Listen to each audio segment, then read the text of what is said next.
Paz, irmãos, tudo bem? Vamos continuar a leitura do livro Discipulado. Começa com Contemplação, do pastor Samuel Whitefield. Capítulo 21. Contemplamos a Deus na oração. Se quer conhecer alguém, tem que falar com ele. Você não pode esperar conhecer uma pessoa profundamente se apenas ler sobre ela ou confiar em terceiros para descrevê-la para você. Deus nos deu sua palavra como material de conversação com Ele.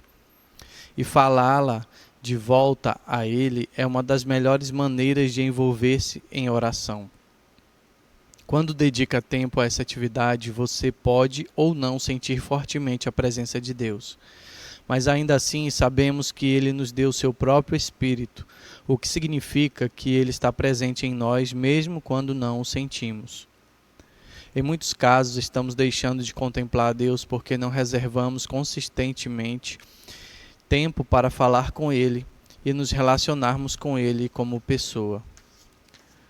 Muitas pessoas pensam que você contempla a Deus em oração, pedindo a Ele que se revele e esperando que algo espetacular aconteça. Mas é muito mais comum que Deus responda às suas orações ao longo do tempo e de maneira diferente do que você imagina. Deus lhe dará momentos preciosos com Ele quando sua presença for tangível de uma forma incomum. Todavia, este é apenas um aspecto da contemplação a Ele por meio da oração. Esta produz mais frutos quando separamos continuamente um momento para falar com Deus ao longo do tempo. Alguns abordam a oração como uma forma de fazer as coisas, mas ela não é funcional, e sim relacional. A oração é uma das ferramentas que o Senhor usa para estabelecer um relacionamento conosco. Deus quer que conversemos com Ele, e ao fazermos, Ele gerará uma transformação substancial ao longo do tempo. Talvez o maior desafio que enfrentamos na oração seja nossa capacidade de atenção limitada. Acostumamos-nos a interrupções e a distrações quase constantes, e há pouca resistência a elas. Podemos estar em uma conversa íntima com um amigo e em um segundo estar lendo e respondendo a um alerta sobre um assunto completamente diferente. Essa incapacidade de concentrarmos-nos especificamente em uma coisa tem fortes repercussões em várias áreas e definitivamente afeta a oração. Quando muitos de nós oramos, nossas mentes e pensamentos ficam sobrecarregados e não sabemos como colocar nossa atenção no Senhor por um período de tempo. Achamos que orar é o problema ou que Deus é difícil de ser encontrado, mas a realidade é que não cultivamos a capacidade de focar e tratar Deus como uma pessoa intensamente relacional. Às vezes, nós o tratamos pior do que trataríamos outro ser humano. Podemos estar no meio de uma oração e de repente responder a um alerta de nosso telefone sem qualquer hesitação, demonstrando que não devíamos nossa interação com Deus demonstrando que não víamos nossa interação com Deus como uma conversa real. Ele é muito bondoso, porém esses hábitos nos roubam da verdadeira comunhão da oração. O Pai é uma pessoa intensamente relacional. Ele o perseguirá, mas também deseja um relacionamento real e substancial com você. Subtítulo: A primazia da oração coletiva. A oração não é apenas uma questão individual, é também uma experiência coletiva.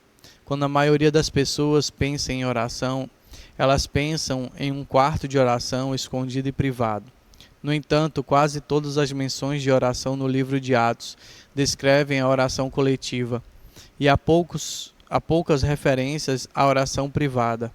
Além disso, muitas, talvez a maioria, das referências de Paulo à oração são claramente coletivas ou assumem uma aplicação coletiva. A oração do Novo Testamento não pode ser apenas uma disciplina privada, deve ser uma parte fundamental de nossa vida coletiva juntos. Ao longo da história existem grandes exemplos de intercessores que tiveram vidas de oração poderosas. No entanto, se nos basearmos nas Escrituras como nosso único guia, encontraremos mais ênfase na oração coletiva do que na individual. Isso não significa que devemos negligenciar a oração individual, mas que precisamos de um maior compromisso com a oração coletiva, como uma das principais formas de vivermos juntos como um povo. Precisamos de rotinas diferentes e frequentes de oração coletiva em nossas comunidades espirituais. Ao nos reunirmos e falarmos com Deus como um povo, Ele se revelará a nós. Ao nos reunirmos e falarmos com Deus como um povo, Ele se revelará a nós. Subtítulo: A transformação é súbita e gradual.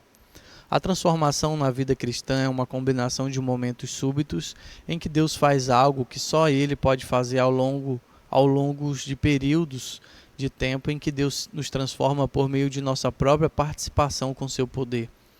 Por exemplo, nascemos de novo no momento em que Deus nos dá o seu Espírito. A obra de Deus naquele momento produz uma transformação radical, mas também põe em movimento um processo de crescimento e transformação que requer a participação humana e se desenvolve ao longo do tempo.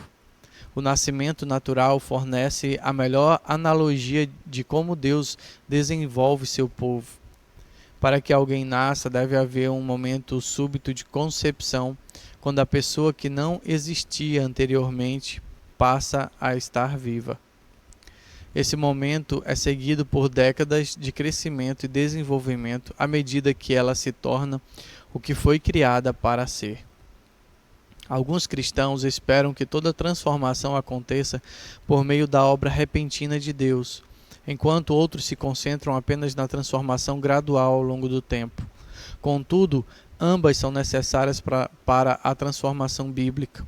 Precisamos que Deus haja repentinamente em momentos e faça o que só Ele pode fazer.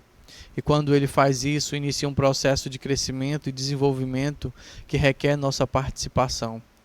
A oração é um contexto para a atividade repentina de Deus e transformação durante longos períodos de tempo. Ambos são aspectos da oração e ambos permitirão que você contemple a Deus.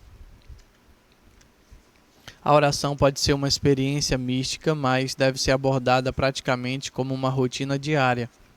À medida que cresce em oração, isso parecerá mais normal, porque você não precisa ir até o céu para orar com sucesso. Deus habita em nós pelo Espírito e quando oramos temos comunhão com Ele. Do Espírito para o Espírito. Não precisamos saber palavras secretas que mudarão repentinamente nossa vida de oração. Se não sabemos como orar, podemos ter certeza de que o Espírito nos ajuda a fazê-lo e compensa o que nos falta. Também nos dá o dom de orar no Espírito, que pode incluir orar em silêncio com sua ajuda, orar palavras simples fortalecidas por sua fé e orar em idiomas que não conhecemos, conforme Ele nos capacita. Existem vários passos que podemos tomar que nos ajudarão a contemplar Deus em oração ao longo do tempo. Aborde a oração como uma conversa. Primeiro ponto.